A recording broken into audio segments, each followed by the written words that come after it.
கர்த்தருடைய பரிசுத்த நாமத்துக்கு ஸ்தோத்திரம். இன்னைக்கு ஒரு நிமிஷம் ஜெபம் பண்ணிட்டு நம்ம ஆரம்பிப்போம்.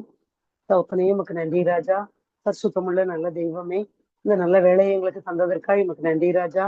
ஈசப்பா, இப்போதும் தகப்பனே இதுல உங்களுடைய வார்த்தையை தியானிக்கும்படியான கிருபையை தந்திருக்கீங்க. உங்களுக்கு நன்றி ராஜா.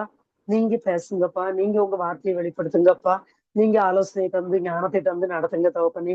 எங்களோடு நீங்க என்ன பேச விரும்புகிறீரோ அதை பேசும்படியாய் ஒப்பு கொடுக்கிறேன் ராஜா. என்னை மறைத்து கத்தை வெளிப்படுங்க தகப்பனே. எங்கள் எல்லாருக்கும் இந்த வார்த்தைகள் பிரயோஜனமா இருக்கட்டும், அதுக்கு கீழ்ப்படிய கிருபை உண்டாகட்டும் தகப்பனே. எங்கள் இருதயங்கள் உங்களுடைய வார்த்தைக்கு நேராக திறக்கப்படட்டும். நீர் எங்களோடு இந்த வார்த்தையின் மூலம் இடைப்படும் தகப்பனே. எங்களை நிரப்பும் வழி நடத்தும். கர்த்தராகிய இயேசு கிறிஸ்துவின் பரிசுத்தமுள்ள நாமத்தில் ஜெபிக்கிறோம் நல்ல தகப்பனே, ஆமென். இப்போவும் நம்முடைய கர்த்தருடைய வார்த்தையை தியானிப்போம். இன்னைக்கு அந்த தலைப்பு பார்த்திருப்பீங்க, அலங்கம்.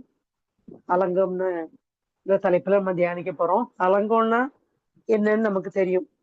அது ஒரு கோட்டைச்சுவரா இருக்கலாம், ஒரு மதில் சுவர், அல்லது ஒரு வேலி, ஏதோ ஒரு நம்ம பாதுகாப்புக்கான ஒரு இடம். அதைதான் நம்ம அலங்கம்னு சொல்லுவோம். நம்ம பாதுகாக்கக்கூடியது. அது ஒரு பட்டணத்துக்குள்ள அலங்கமா இருக்கலாம், ஒரு தேவாலயத்துக்கு இருக்கலாம். ஒரு நம்மளும் நம்ம தனிப்பட்ட முறையிலயும் நீங்க கர்த்தருடைய ஆலயம்னு ஆண்டவர் சொல்றாரு. ஏன்னா நமக்குள்ள அவர் வசிக்கிறார். அதனால நமக்குள்ள வேலையாவும் இருக்கலாம், நமக்குள்ள பாதுகாப்பாவும் இருக்கலாம். எல்லாம் சேர்ந்துதான் ஒரு அலங்கம். அலங்கம் சொல்லப்பட்டிருக்கு. அது நமக்கு நம்மை பாதுகாக்கக்கூடியது. அது நமக்கு தெரியும். இப்ப இன்னைக்கு அந்த அலங்கத்தை குறித்துதான் நம்ம தியானிக்க போறோம். என்ன தியானிக்க போறோம் அப்படின்னா, அந்த அலங்கம் அப்படின்றது அது சரியா இருந்தாதான் உள்ள ஒரு பாதுகாப்பு இருக்கும். இப்ப ஆண்டவர் நமக்கு நிறைய வாக்குத்தத்தங்கள் தந்திருக்காரு. உதாரணத்துக்கு சொல்லணும்னா, சங்கீதம் 91:10 பொல்லாப்பு உனக்கு நேரிடாது, வாதை உன் கூடாரத்தை அணுகாது அப்படின்றாரு. வாதை அணுகாது அப்படின்னு சொல்றாரு. திரும்ப சங்கீதம் 122:7 உன் அலங்கத்திற்குள்ளே சமாதானமும் உன் அரமனைக்குள்ளே சுகமும் இருப்பதாக. இப்படி நிறைய வாக்குத்தத்தங்களை நமக்கு தந்திருக்காரு. நம்மை பாதுகாக்கும்படியா, நமக்கு வாதை அணுகாம இருக்கும்படியா தந்திருக்காரு. ஆனா இதெல்லாம் ஒரு காலத்துல நடந்துச்சு, நிறைவேறிச்சு. எப்படி எப்போ அப்படின்னு உதாரணத்துக்கு பார்க்கணும்னா, இஸ்ரேல் ஜனங்கள் எகிப்தில இருந்து வரும்போது, இஸ்ரேல் ஜனங்கள் எகிப்தில இருந்து ஆண்டவர் நடத்திட்டு வரும்போது, அங்க அதாவது எகிப்தில இருந்து அவங்க புறப்பட முன்னால ஆண்டவர் நிறைய வாதைகளை கொடுத்தார். அப்ப சொல்லுவார், என் ஜனத்துக்கும் உன் ஜனத்துக்கும் ஒரு பெரிய வித்தியாசத்தை காட்டுவேன் அப்படின்னு சொல்லிட்டு. அதே மாதிரி நிறைய வாதைகள் எகிப்தில நடக்கும், இஸ்ரேல்ல நடக்காது. அங்க பயங்கரமான கல்மழை பெய்யும். இஸ்ரேல் ஜனங்கள் இருக்கிற அந்த கோசியன் பகுதியில மழை பெய்யாது. அங்குள்ள மிருக ஜீவன்களுக்கு கொள்ளை நோய் வரும். இவங்களோட மிருக ஜீவன் ஒண்ணு கூட கொள்ளை நோயில அங்க நிறைய செத்து போயிரும் எகிப்துல. இஸ்ரேலுக்கு ஒண்ணு கூட பாதிப்பு வராது. அப்படி பெரிய வித்தியாசத்தை ஆண்டவர் உண்டு பண்ணினார். அதை நம்ம பார்த்தோம். இன்னும் நோவா காலத்துல நமக்கு தெரியும், உலகமே அழிஞ்சது, அவ்வளவு பெரிய வெள்ளம். அந்த வெள்ளத்துக்கு மத்தியில நோவா கட்டின பேழை, ஆண்டவர் கட்ட சொல்லி நோவா கட்டின அந்த பேழையில ஒரு சொட்டு கூட தண்ணி உள்ள போகல. அப்ப ஆண்டவர் அவ்வளவு பாதுகாத்து கொண்டார் அந்த பேழையை. அதே மாதிரி அதான் அலங்கோன்றது, ஒரு மதில் சுவர் போல இருந்து தேவன் பாதுகாக்கார். அதே மாதிரி மல்கியா 3:18 சொல்லப்பட்டிருக்கு, அப்பொழுது நீங்கள் நீதிமானுக்கும் துன்மார்க்கனுக்கும் தேவனுக்கு ஊழியம் செய்கிறவனுக்கும் அவருக்கு ஊழியம் செய்யாதவனுக்கும் இருக்கிற வித்தியாசத்தை திரும்பவும் காண்பீர்கள் அப்படின்னு சொல்லியிருக்காரு. அப்ப நீதிமானுக்கும் துன்மார்க்கனுக்கும் வித்தியாசத்தை காட்டுவேன், தேவனுக்கு ஊழியம் செய்யறவங்களுக்கும் செய்யாதவங்களுக்கும் ஒரு வித்தியாசத்தை காட்டுவேன் அப்படின்னு சொல்லியிருக்காரு. அப்ப இந்த வித்தியாசம் எல்லாம் என்ன அப்படின்னா, அவங்களுக்கு தீங்கு நடக்கும் மற்றவங்களுக்கு, துன்மார்க்கனுக்கு. ஆனா நீதிமானுக்கு அல்லது ஊழியக்காரருக்கு அல்லது கர்த்தருடைய பிள்ளைகளுக்கு அந்த தீங்கு வராதபடி ஒரு மதில் சுவரை போல, ஒரு அலங்கத்தை போல அலங்கமாக இருந்து கர்த்தர் பாதுகாத்துக் கொள்வார். இதான் அதோட பொருள். அப்ப ஆண்டவர் நம்மை பாதுகாப்பார், நமக்கு ஒரு அலங்கத்தை உண்டு பண்ணி இருக்கிறார் அப்படின்னு சொல்லிட்டு. ஆனா இப்போ அந்த அலங்கம் இருக்கா? இப்ப நம்ம அதை உணர முடியுதா அப்படின்னு நம்ம இன்னைக்கு தியானிக்க போறோம். அது எப்படி அப்படின்னா, அந்த அலங்கத்துல ஒரு விரிசல் உண்டாயிட்டு அப்படின்னு நம்ம சொல்லலாம். பார்க்கலாம். ஏன் அப்படின்னா வெளியே என்னெல்லாம் நடக்கும் அதெல்லாம் சபையில நடக்கும். சபைக்கும் அல்லது தேவனுடைய பிள்ளைகளுக்கும் உலகத்துக்கும் ஒரு பெரிய வித்தியாசம் இல்லை. இருக்கும்னா இந்த கொரோனா காலத்துல எல்லாம் என்ன ஆயிருக்கும், அஹ் வியாதிப்பட்டவங்க எல்லாம் சபைக்கு ஓடி வந்திருப்பாங்க. இங்க வந்த உடனே சோமாகும், இங்க அற்புதம் நடக்கும், அப்படி இருந்திருக்கும். ஆஹ் அப்போ சபையை பத்தி ஆண்டவருடைய மகிமை உலகத்துக்கு வெளிப்பட்டு இருக்கும். ஆனா என்னாச்சு, சபைகளே மூடப்பட்டு கிடந்தது. அப்ப என்னாச்சுன்னா அந்த அலங்கம், சபையை பாதுகாக்கக்கூடிய அந்த அலங்கத்துல ஒரு விரிசல் உண்டாயிருக்கு, அல்லது அது இடிக்கப்பட்டிருக்கு, ஏதோ ஒண்ணு நடந்திருக்கு. வெளியே உலகத்துல இருக்கக்கூடிய கசப்பு, பாவம், எப்படி வெளியே சண்டை போட்டு கிடக்காங்களோ ஒருவருக்கு ஒருவர் கசப்பு இருக்கோ, அது சபைக்குள்ள இருக்கு. விபச்சாரம் வெளியே இருக்க மாதிரி சில இடங்கள்ல நீதிமன்றங்களுக்குள்ளேயும் சபைகளுக்குள்ளேயும் இருக்கு. வியாதி வந்திருக்கு, பிசாசு பிரச்சனை வெளியே இருக்கிற மாதிரியே சபைக்குள்ள உள்ளவங்களையும் பாதிக்குது. இன்னும் பிரிவினைகள் சபைக்குள்ள உண்டாகுது, அகால மரணங்கள் சபைக்குள்ள உண்டாகுது. எல்லா சபையும் பொதுவா சொல்றேன், ஆண்டவருடைய பிள்ளைகள், ஆண்டவருடைய பிள்ளைகள் இல்லாதவங்க, ரெண்டுக்கும் உள்ள வித்தியாசத்தை பார்ப்போம். இருக்கு, கசப்பு வியாதி வந்துருது. அப்போ என்ன அர்த்தம், இதெல்லாம் நம்ம பார்த்துக்கிட்டு தான் இருக்கோம். ஒரு பெரிய வித்தியாசம் உலகத்துக்கும் நமக்கும் இல்லை, சபைக்கும் உலகத்துக்கும் இடையில இல்லை. அப்படின்னா ஊடே இருக்கக்கூடிய அந்த அலங்க சுவர், அந்த மதில் சுவர், அதுல ஏதோ ஒரு விரிசல் உண்டாயிருக்கு அப்படிதான் சொல்லணும். அது ஏசாயா 5வது அதிகாரத்துல ஆண்டவர் சொல்லியிருக்காரு பாருங்க. ஏசாயா 5வது அதிகாரம் 5வது வசனம். இப்போதும் நான் என் திராட்சை தோட்டத்துக்கு செய்வதை உங்களுக்கு அறிவிப்பேன். அதன் வேலியை எடுத்து போடுவேன், அது மேய்ந்து போடப்படும். அதன் அடைப்பை தகர்ப்பேன், அது மிதியுண்டு போகும். எதுக்கு சொல்றாருன்னா, 2வது வசனம் லாஸ்ட்ல சொல்றாரு, அது நல்ல திராட்சை பழங்களை தரும் என்று காத்திருந்தார், அதுவோ கசப்பான பழங்களை தந்தது. அப்ப அப்படி ஒரு வெறுப்புல ஆண்டவர் சொல்றாரு, நான் வேலையை எடுத்து போடுவேன். வேலையை எடுத்து போட்டா என்ன ஆகும்னா மேய்ந்து போடப்படும். அவரே சொல்றாரு மிதி உண்டு போகும். அப்படின்னா அதுக்கு ஒரு பாதுகாப்பு இல்லாம போயிடும். அப்ப இப்போ அந்த வேலிதான் அலங்கம். இந்த அலங்கத்துல ஏதோ ஒரு விரிசல், அது என்ன காரணம் என்ன அப்படின்னு நம்ம தியானிக்கிறதுக்கு முன்னாடி, தியானிக்க வேண்டாம், அது ஏதோ ஒண்ணு நடந்துச்சு. அது பிசாசு. ஆண்டவரேன்னு சொல்றாரு, நான் பீறி போட்டேன், நம்மளுடைய கீழ்ப்படியாமையினால, நம்மளுடைய மீறுதல்களால ஆண்டவரே கூட அந்த அலங்கத்தை எடுத்து போட்டிருக்கலாம், அல்லது பிசாசின் தந்திரமா இருக்கலாம். எதுவா இருந்தாலும் நமக்கு பாதுகாப்பா இருந்த அந்த அலங்கம் கீறி போய் கிடக்கு, விரிசல் விழுந்து கிடக்கு. அது வழியா குள்ள நரிகள் உள்ள வந்துட்டு சபைக்குள்ள, பிசாசு உள்ள வருது. நமக்கு ஒரு பாதுகாப்பு இல்லை. அது சபையும் குறிக்கும், நம்முடைய சரீரத்தையும் இதை எடுத்துக்கலாம். நம்மளும் தேவனுடைய ஆலயம் தான். அப்ப நமக்கும் ஒரு பாதுகாப்பு, உலகத்துக்கும் நமக்கும் இடையில ஒரு வேலி வேணும், ஒரு அலங்கம் வேணும். அந்த அலங்கம் விழுந்து கிடக்குது அல்லது உடைபட்டு கிடக்குது, அததான் அது நமக்கு தெரியுது. சூழ்நிலையை பார்க்கும்போது அந்த அலங்கத்துல விரிசல் இருக்கு. சிறப்பா அதை நம்ம என்ன செய்யலாம் அப்படின்றத குறித்து நம்ம இன்னைக்கு தியானிப்போம். என்னன்னா இதுல நம்ம நெகேமியாவுடைய வாழ்க்கை வரலாறு அல்லது நெகேமியா புத்தகத்துல உள்ள நெகேமியா செய்தது நமக்கு ஒரு திஷ்டாந்தமா எழுதப்பட்டிருக்கு. அவர் காலத்துல அப்படிதான் எருசலேமோட மதில் சுவர் இடிந்து கிடந்தது. அந்த அலங்கம் இடிபட்டு போனது. அந்த வாசல்கள் அக்கினியால் சுட்டரிக்கப்பட்டு கிடந்தது. அப்ப நெகேமியா என்ன பண்ணார், அவரு லாஸ்ட்ல பார்த்தோம்னா அந்த நெகேமியா 6வது அதிகாரம் 15வது வசனத்துல சொல்லப்பட்டிருக்கு பாருங்க. அப்படியே அலங்கமானது 52 நாளைக்குள்ளே கட்டப்பட்டு எலூல் மாதம் 25ஆம் தேதியிலே முடிந்தது. அப்ப நெகேமியா காலத்துல அந்த அலங்கம், இடிக்கப்பட்ட அலங்கம் கட்டப்பட்டிருக்கு, அது கட்டப்பட்டு முடிந்தது அப்படின்னு சொல்லப்பட்டிருக்கு. அப்ப அவர் எப்படி கட்டினார், அதுக்கு என்ன பண்ணார்? அதாவது ஆண்டவர் ஒரு மனுஷனை கொண்டு செய்வார், அவர் செய்ய நினைத்தது தடைபடாது, அவர் கட்டுவார். அதுக்கு நமக்கு என்ன வகையில காரணமா இருப்போம், நம்மை கொண்டு கர்த்தர் எப்படி கட்டுவார்? இதுல நம்ம ஒரு சின்ன கூட்டமா நம்ம இன்னைக்கு கூடி இருந்தாலும் கர்த்தர் நம்ம இந்த விஷயத்துல பயன்படுத்த விரும்புறார். உண்மையா ஆண்டவர் நம்மளோட இடைப்பட்டு கொண்டிருக்கிறார், பேசிக்கிட்டு இருக்கார். நம்ம ஒவ்வொருவரும் அதுக்கு ஒப்பு கொடுப்போம். இந்த வார்த்தைக்கு கீழ்ப்படிய நம்ம என்ன செய்யணும் அப்படின்னு தியானிக்க நம்ம ஒப்பு கொடுப்போம். ஆண்டவர் நம்மை நடத்துவார். இந்த நெகேமியாவின் புத்தகம் 1வது அதிகாரம் 3வது வசனத்துல சொல்லப்பட்டிருக்கு பாருங்க. அதற்கு அவர்கள் சிறையிருப்பில் மீந்திருக்கிறவர்கள் அந்த தேசத்திலே மகா தீங்கையும் நிந்தையும் அனுபவிக்கிறார்கள்.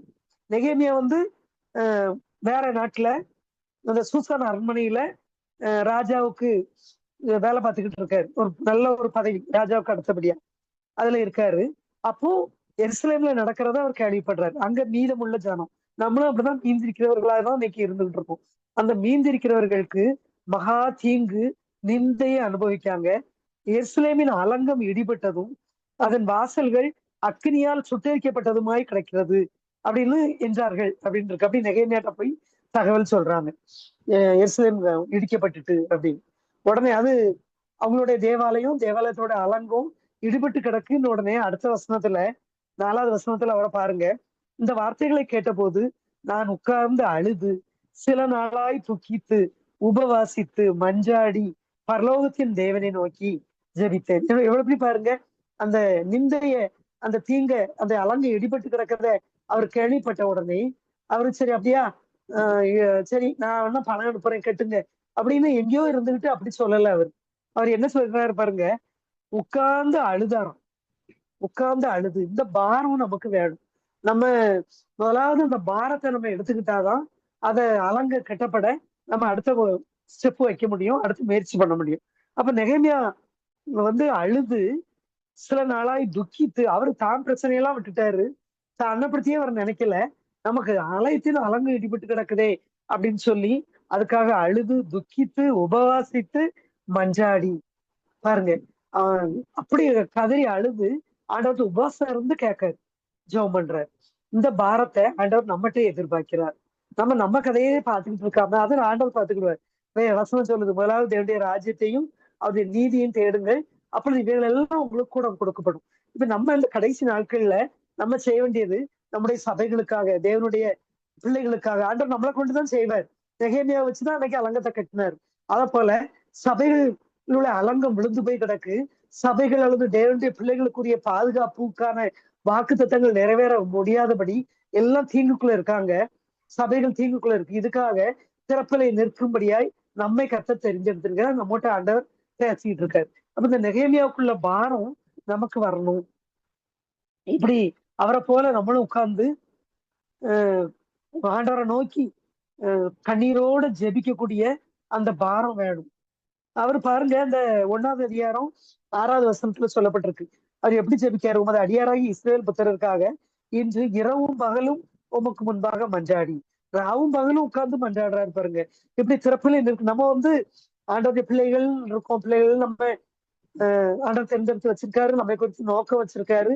நம்ம இன்னும் நம்ம காரியத்துக்காக மட்டும் ஆண்டவத்தை போய் நின்னோம்னா உண்மையிலே அது வேஸ்ட், பிரயோஜனம் கிடையாது. ஆண்டவர் என்ன எதிர்பார்க்காரு, நெகேமியாவை போல இரவும் பகலும் நின்று மஞ்சாடினாராம். அது மட்டும் இல்ல, இஸ்ரேல் புத்திரராகிய நாங்கள் உமக்கு விரோதமாக செய்த பாவங்களை அறிக்கையிடுகிற அடியனுடைய ஜெபத்தை கேட்கிறதற்கு உம்முடைய செவி கவனித்தும் உம்முடைய கண்கள் திறந்து இருப்பதாகன்னு சொல்லிட்டு சொல்றாரு பாருங்க. நானும் என் தகப்பன் வீட்டாரும் பாவம் செய்தோம்.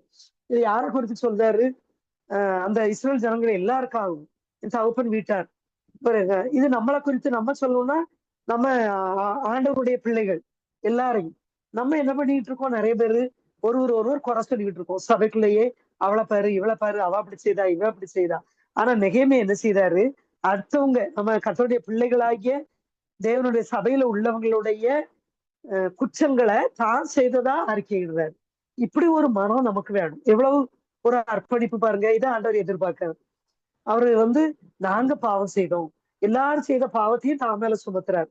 தன்னோட முன்னோர், தன்னுடைய தகப்பன் வீட்டாருன்னு சொல்றாரு பாருங்க. எல்லாரும் நாங்க பாவம் செய்தோம் அப்படின்னு சொல்லி எவ்வளவு ஒரு மனமா எப்படி ஒப்பு கொடுக்குறாரு பாருங்க. இந்த அர்ப்பணிப்பை கர்த்தர் நம்மகிட்ட எதிர்பார்க்கிறார்.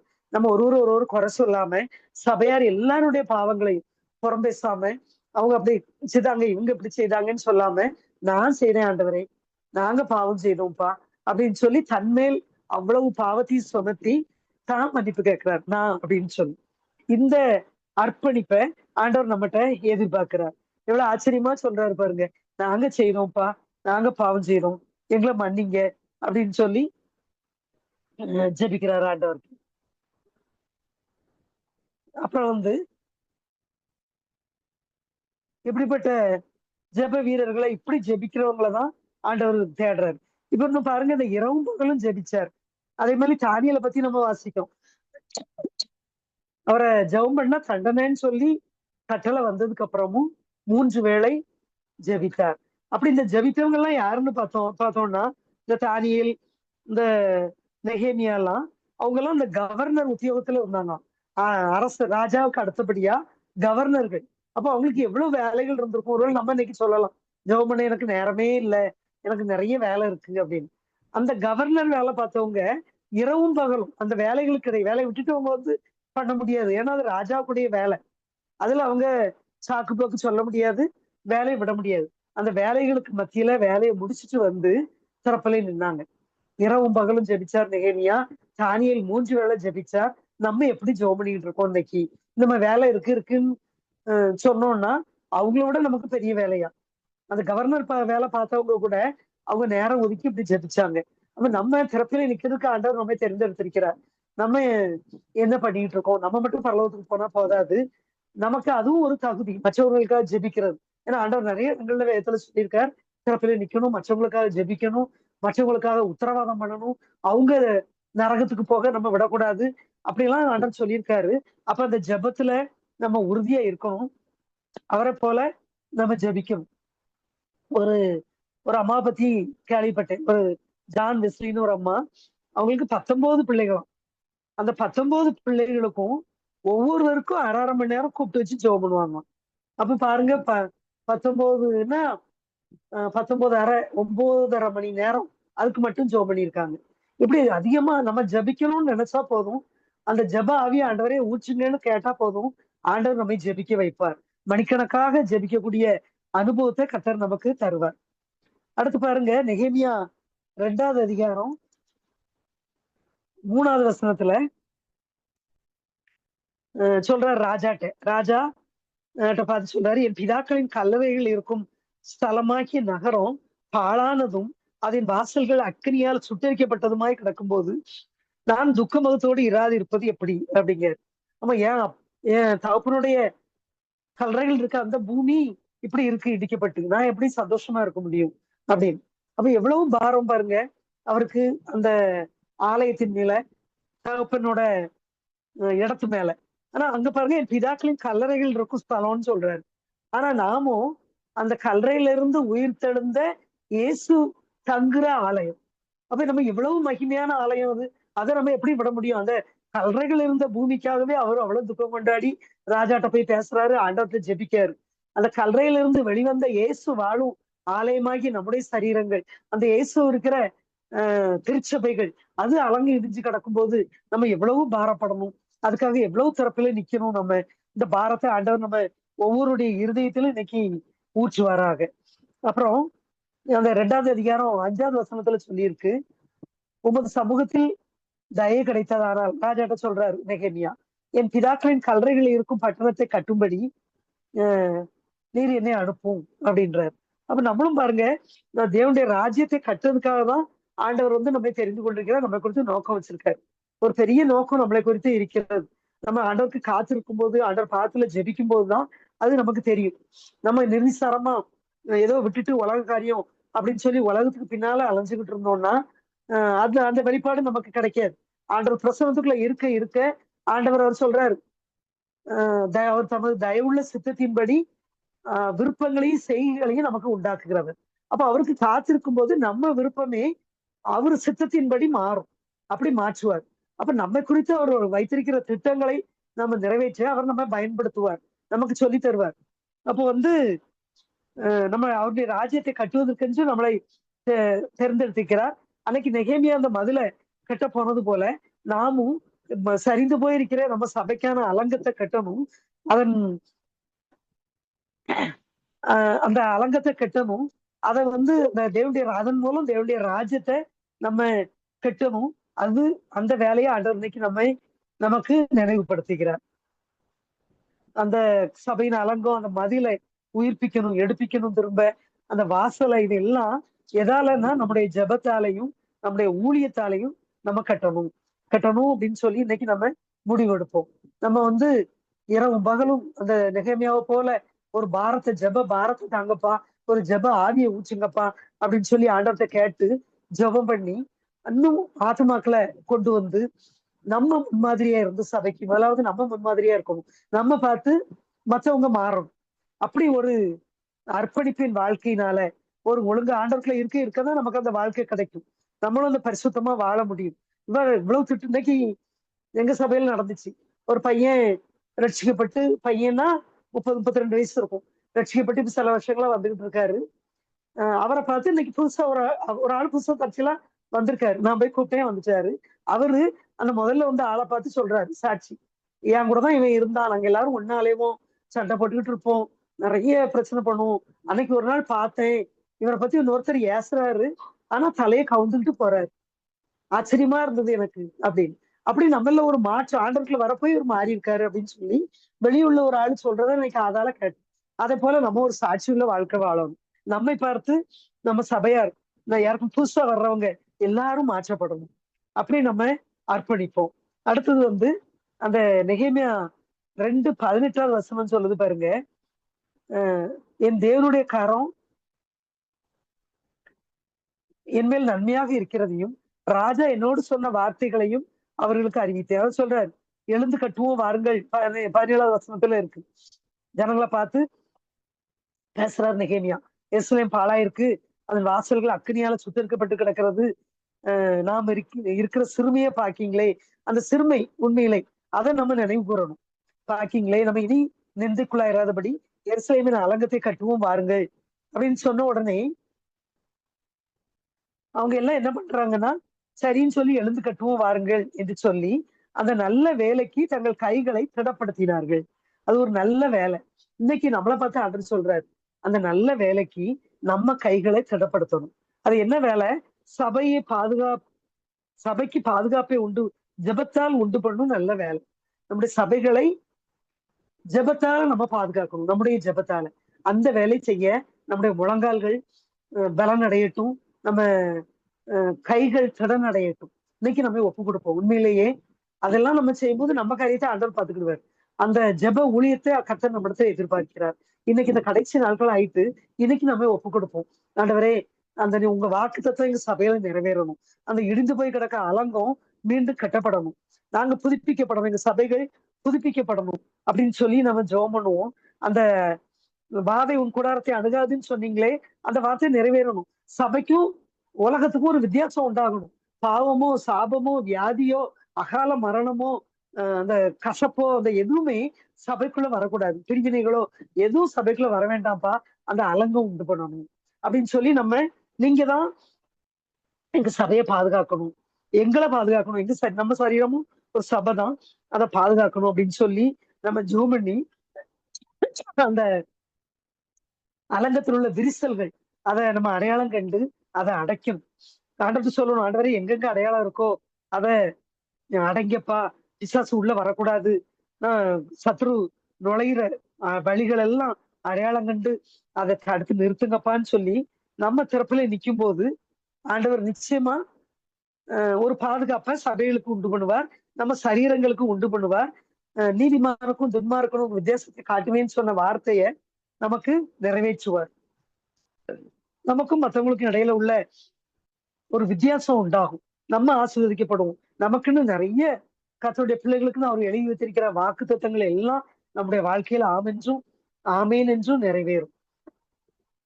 நம்ம சபைய கட்டணும், வாசல்களை மூடணும், திறப்புகளை அடைக்கணும், தாழ்பால்களை போடணும்.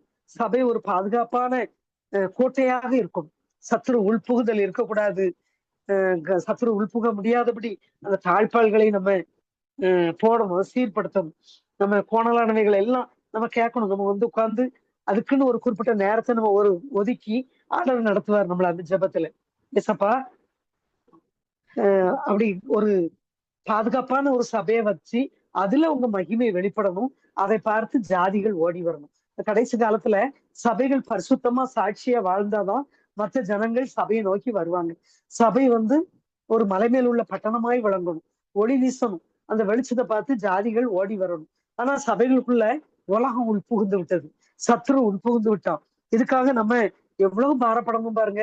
இந்த கிரியைகள், சாப கிரியைகள், பாவ கிரியைகள், சத்ருடைய கிரியைகள், உலக கிரியைகள் இயேசுவின் நாமத்தில் அந்த சபைகளை விட்டு வெளியேறட்டோம்ப்பா, நீங்க பாதுகாத்துக் கொள்ளுங்க. திரும்ப உட்புக விடாதபடி அந்த அலங்கத்தில் உள்ள விரிசல்கள், திறப்புகள் அடைபட்டு போகணும்ப்பா.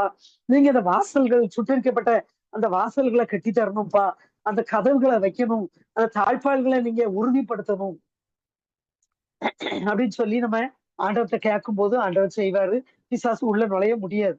அந்த சபைகளை நம்ம பழுது பார்க்கப்பட நம்முடைய ஜெபம், நம்முடைய ஊழியம், நம்முடைய சாட்சியுள்ள வாழ்க்கை மூலமா தான் சபைகள் பழுது பார்க்கப்பட முடியும். அது கோணல் அளவைகள் எல்லாம் சரியாக்கப்படணும். இந்த கடைசி காலத்துல சபையில இருந்துதான் ஒரு எழுப்புதல் உண்டாகும் அப்படின்னு சொல்லி எல்லாரும் எதிர்பார்த்துக்கிட்டு இருக்கோம். சபையானது சீர்படணும். பார்க்கவங்களுக்கு அது ஒரு பெரிய பரிசுத்தமா காணப்படணும். அப்புறம் அதில் உள்ள மதில்கள் இடிந்து போன மதில்கள் மீண்டும் கட்டப்படணும். வாசல்கள் மூடப்படணும். அப்பதான் அது உள்ள தேவ மகிமை இறங்கும். நம்ம வாசிக்கும் பாத்தீங்களா, சாலமோன் கட்டிய தேவாலயத்துல அந்த ஆசாரிப்பு கூடாரத்துல கர்த்தருடைய மகிமை இறங்கும் போது ஆசாரியர்கள் நிற்க கூடாமல் போயிட்டான். அந்த மகிமை மீண்டும் வரணும்னா சபைகள் சுத்திகரிக்கப்படணும். அந்த வா விரிசல்கள் அடைபடணும். உள்ள பிசாசு உட்புகுதல், சத்துரு உட்புகுதல் இருக்கக்கூடாது. அப்படி ஒரு சபையா மாற்றப்படும் போது அளவில்லாத தேவ மகிமையை நம்ம உணர முடியும். அற்புதங்கள், மரித்தோர் உயிரோட எழும்புவதை சபையில மரித்தோர் உயிரோடு எழும்போதே நம்ம காண முடியும். ஆதி அப்போஸ்தலர் காலத்துல நடந்த அற்புதங்கள் மீண்டும் நம்ம சபைகள்ல நடக்கும். குருடர்கள் காண்பார்கள், முடவர்கள் நடப்பாங்க, செவிடர்கள் கேட்பாருங்க. அப்படிப்பட்ட மகிமை சபைக்குள்ள எழும்பும். அப்போ ஜாதிகள்லாம் ஓடி வருவாங்க. ஒருவேளை நான் சொன்னபடி கொரோனா காலத்துல இது நடந்திருக்கும்னா கொரோனா நோயாளிகளும் நம்மகிட்ட ஓடி வந்திருப்பாங்க. ஆனா ஒண்ணுமே இல்லாம ஆண்டவர் நாமம் மகிமைப்பட முடியாதபடி ஆகிவிட்டது. காரணம் அந்த பாதுகாப்பு வேலி பித்து பிக்கப்பட்டு விட்டது. அப்ப இப்போ தயவுசெய்து நம்ம ஒப்பு கொடுப்போம். நம்ம அந்த திறப்பிலை நிற்க சபையை பாதுகாக்க. ஆனா அதுக்கு இடையில நிறைய பிரச்சனைகள் வரும். அதுவே நெகேமியாவுல இருக்கு. நெகேமியா 2:10 ஏன்னா பிசாசுக்கு பிடிக்காது நம்ம இந்த வேலையை செய்யும் போது. அப்போ ஒரு கூட்டத்துக்கு அது மிகவும் விசனமா இருந்தது அப்படின்னு போட்டிருக்கு. அப்ப நிறைய பேருக்கு பிடிக்காது. பகைஞர் எழும்புவாங்க, கூக்குரல் உண்டாகும், பஞ்சம் உண்டாகும். ஆனா அதுக்கெல்லாம் நம்ம பயப்படக்கூடாது. நம்ம பலன் குறைஞ்சி அந்த சோர்வு வரும். அந்த எனக்குமே 4:10 சொல்லப்பட்டிருக்கு.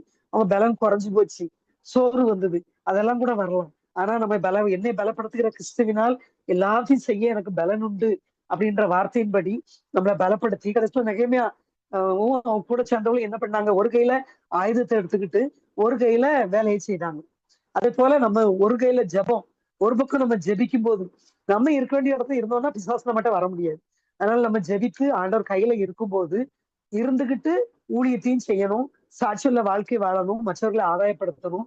அப்படி செய்யும்போது நெகேமியா அந்த அலங்கத்தை 52 நாள்ல கட்டி முடிச்சாராம். நம்ம ஒருமனப்பட்டு ஒரு சின்ன கூட்டமா இதுல இருந்தா கூட நம்ம ஒருமனப்பட்டு ஜெபித்து தேவ ராஜ்யத்தை, தேவ சபையின் இடிந்து போன மதில்களை கட்டுவோம், சபைகளை உயிர்ப்பிப்போம், நம்மையும் உயிர்ப்பிப்போம். கர்த்தர் நிச்சயம் உதவி செய்வார். அவர் இப்படி ஜெபத்தை தான் எதிர்பார்க்கிறார். அவருடைய பாரத்துல நம்ம பங்கெடுக்கணும்னு. அதான் இது, அந்த அவருடைய பாரம் இது. அதுல நம்ம பங்கெடுத்து நம்ம ஒப்பு கொடுக்கும் போது கர்த்தர் பெரிய காரியங்களை நம்மை கொண்டு செய்வார். அந்த வேலை முடியும். கர்த்தருடைய மகிமை அளவில்லாமல் நம்ம சபை இல்லை, நம்ம போற சபையா இருக்கட்டும், உலகத்தில் உள்ள எல்லா சபைகளுக்காகவும் நம்ம ஜெபிப்போம். கர்த்தருடைய மகிமை அளவில்லாமல் இறங்கும். கர்த்தர் தாமே இந்த வார்த்தைகளை ஆசீர்வதிப்பாராங்க.